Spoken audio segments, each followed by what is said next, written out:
Alegria! Bom dia, terceiro A, bom dia, terceiro B. Tudo bem? Vai, começando aí uma nova semana, depois dessa última semana aí. Vários feriados, várias folgas.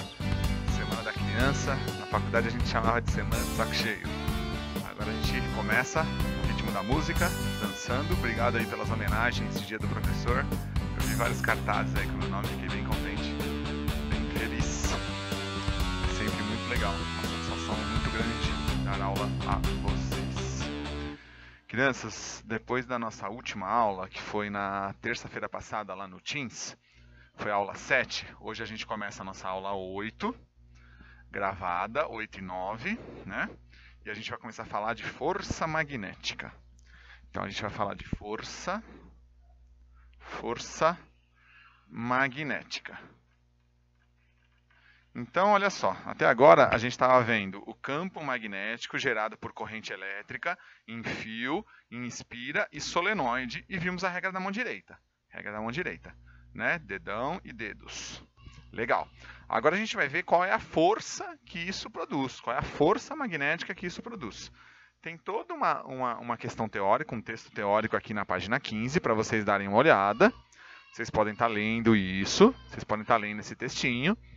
O mais importante que eu vejo aqui, que eu acho que eu deveria falar com vocês, é o que está na página 16, que vai falar assim, ó. Por que existe essa força magnética? Isso ocorre porque as cargas elétricas em movimento,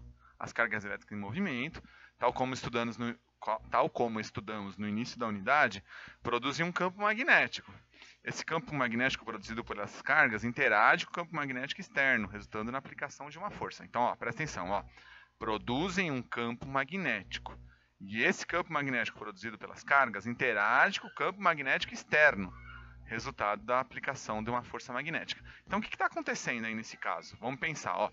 Está acontecendo que eu tenho carga elétrica que está produzindo campo, já em um corpo que já tinha campo. Por exemplo, naquele campo do fio retilíneo, por exemplo. E aí a gente resulta numa força magnética. Essa força magnética ela tem várias finalidades, tá? Essa força magnética ela serve para muita coisa dentro de um circuito, por exemplo, tá? Bom, o que a gente precisa então dessa força? O que a gente vai precisar calcular? O valor dela, o valor dessa força e saber que grandeza que está envolvida nessa situação. A gente já viu por esse pedaço do texto que uma das grandezas envolvidas é a carga elétrica. Isso é super importante. Outra grandeza envolvida é o campo magnético, né? A gente acabou de ler aqui, o campo magnético também é importante.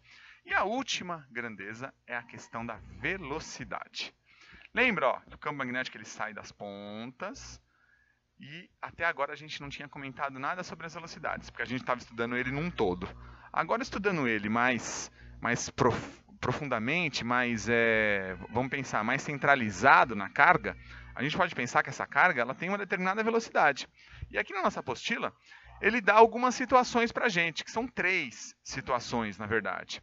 Ele dá uma primeira situação para cálculo dessa força magnética, e aí ele fala assim, que ela vai ser máxima quando a velocidade da partícula for perpendicular ao campo magnético. Perpendicular ao campo magnético é quando forma 90 graus certinho. Então a gente vai ter força máxima. Como que a gente calcula essa força máxima quando ela é perpendicular? Fórmula. Ó, F é igual a Q vezes V vezes B. Olha, eu juro para vocês que tinha uma frase aqui, mas eu não lembro. Possivelmente, quem está fazendo cursinho, se já viu, vai poder me contar amanhã na nossa aula remota. Porque existe uma frase aqui, é que eu não lembro, mas existe uma frase, que é para a gente não esquecer aqui essa fórmula. Eu acabei esquecendo, mas ela existe. Ó, essa força ela vai ser nula quando o movimento da partícula for paralelo ao campo magnético, né? Vocês estão vendo aqui pela imagem da página 16. Então, ó, paralelo, como se fosse um campo uniforme, né? Um campo elétrico uniforme. Aqui, no caso, eu tenho o campo magnético paralelo à velocidade de lançamento dessa partícula. Portanto, essa força é nula, vai dar 0.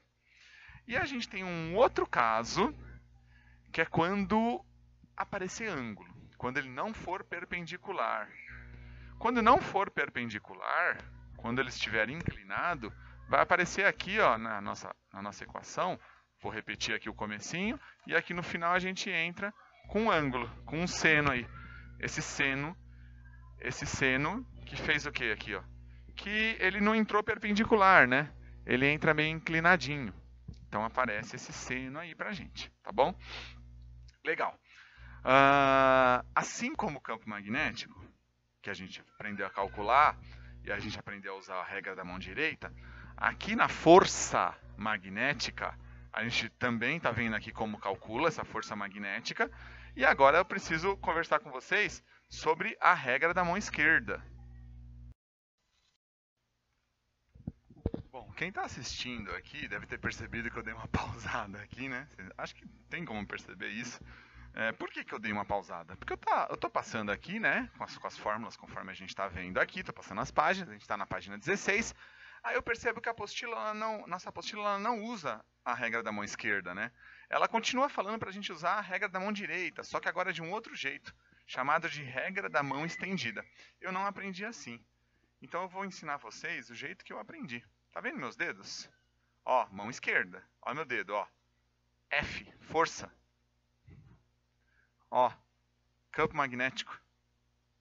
Ó, velocidade. Essa é a regra da mão esquerda. Esquece esses dois dedos. Corta esses dois dedos. Dedo da aliança e o... Isso aqui só serve pra aliança. Porcaria. Corta, corta, corta. Só esses daqui servem pra gente, ó. Ó. Essa é a regra da mão esquerda. A gente vai ver isso melhor quando aparecer o exercício. É lógico. Mas eu podia fazer aqui pra vocês um desenho simples. Por exemplo, dessa página aqui, ou dessa parte aqui da fórmula, que é quando a força é máxima. Eu vou fazer esse desenho conforme está aqui na nossa apostila. Ó, campo magnético indo para a direita, força subindo, e aí eu tenho que descobrir para onde essa carga foi lançada, com qual velocidade. Vamos tentar, ó, pensando que eu tenho, ó, o dedão é o polegar, né? É a força, o indicador é o campo magnético e o dedo médio é a velocidade, certo? Olha só como vocês vão colocar, ó, ó. Presta atenção, ó, ó. Tá vendo minha mão, ó? Ó, o dedo médio, a velocidade, ó, sempre assim, ó. Sua mão tem que estar assim, e aí você posiciona, ó. O dedo médio é como se ele estivesse vindo pra cá, ó. Eu vou desenhar de vermelho aqui, ó. Ó, ó o dedo médio, ó. Esse é o dedo médio. E aí vai dar de acordo com o nosso desenho. Com o nosso desenho aqui da apostila, né? Da força máxima na página 16. Vocês percebem que isso pode estar em qualquer direção, né? Ó. Mas sempre eu devo colocar minha mão desse jeito, dessa forma. Com essa parte aqui, as costas da sua mão, vai para a página, vai pro exercício. E aqui, ó, a palma não, essa parte de dentro da mão, quando a gente usava o espelho côncavo e convexo, né? Essa parte de dentro da mão aqui, ela fica virada para você. Então, olha só. Agora, nos exercícios, isso a gente vai ver novamente, vai ver como é que funciona. Às vezes fica até mais fácil de entender. Mas não esquece, hein, ó. Força, campo magnético e velocidade. Tá bom? Eu escrevi aqui na minha para não esquecer. Uma outra coisa que também vai ser pedido para a gente calcular é o raio dessa carga. Por quê? Mais para frente a gente vai ver um experimento que chama experimento de Millikan. Vai só citar aqui na nossa apostila, mas é um dos experimentos mais difíceis que eu já fiz lá na física. O experimento de Millikan, entre algumas das coisas que a gente precisa nele, nós precisamos descobrir o raio da carga. Vocês no ensino médio, é só usar a fórmula. A gente usa a fórmula, pronto, já descobriu o raio da carga. Agora, quem está mesmo no curso de física tem que fazer o experimento, acha o raio, faz o lançamento. Nossa, bem complicado. Enfim, aqui, ó, raio de uma carga elétrica é igual a massa vezes a velocidade de lançamento, dividido pela carga vezes o seu campo magnético. Tá bom? A gente acha o raio da carga. Beleza, isso está na página 17, mostrando para vocês, tá? Junto com um texto bacana para quem quiser ler, tá? Depois da página 18, aparece também mais um pouquinho da nossa equação. E aí a gente chega numa coisa específica, que é a força magnética para fios retilíneos. A força magnética para fios retilíneos, então aqui ó, você vai colocar no seu caderno ó, algo específico, que é para fios retilíneos. Para fios retilíneos, a força magnética vai ser igual ao campo vezes a corrente vezes o comprimento desse fio quando ela for máxima. Agora, se o lançamento for inclinado, a gente acrescenta aqui um seno de alfa. Tá bom? Depende do nosso lançamento. Então, a força para fio retilíneo, algo específico, é campo, corrente, comprimento do fio, e se estiver inclinado, seno de alfa. Tá bom? Isso é uma coisa mais específica para o fio retilíneo. Na página 19, ele apresenta para a gente a força magnética para fios, para mais de um fio. Isso daí a gente pode fazer uma igualdade entre as equações. Isso a gente vai ver também no exercício, fica mais fácil ver direto no exercício. Não se preocupe, essa não é uma equação que precisa ser decorada. Depois, seguindo, na página 20, ele vai falar dos motores elétricos. Funcionamento dos motores elétricos. Isso é importante, isso a gente tem que dar uma olhada juntos. Vamos lá, ó. Uma das principais aplicações da força magnética é o motor elétrico. Então, quando eu comecei o discurso aqui da aula, força magnética, para que serve, tem várias aplicações, está aqui, a principal. Motor elétrico. O motor elétrico é um dispositivo formado por espiras, bobinas, condutoras posicionadas entre ímãs. E esse motor elétrico, ele pode estar dentro da sua geladeira, dentro de um carro, dentro de um forno, enfim, tem vários locais que a gente pode encontrar um motor elétrico. Bom, vamos lá, seguindo aqui a nossa apostila. A imagem a seguir apresenta o princípio de funcionamento do motor. Nela pode-se observar uma espira retangular condutora. Vocês estão vendo aí, ó, espira retangular condutora. Constituída por 3 segmentos, A, B e C. Você percebe que essa espira,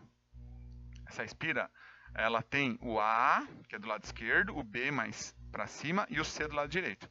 E você tem 2 ímãs, né? Um de cada lado. Bom, ela está sendo percorrida por uma corrente, então isso aqui é corrente elétrica percorrida em espira. Beleza. Com isso, ele vai gerar um movimento para esse motor, que é esse desenho já que aparece um pouquinho mais para baixo aqui, ó. Esse movimento aqui, ó.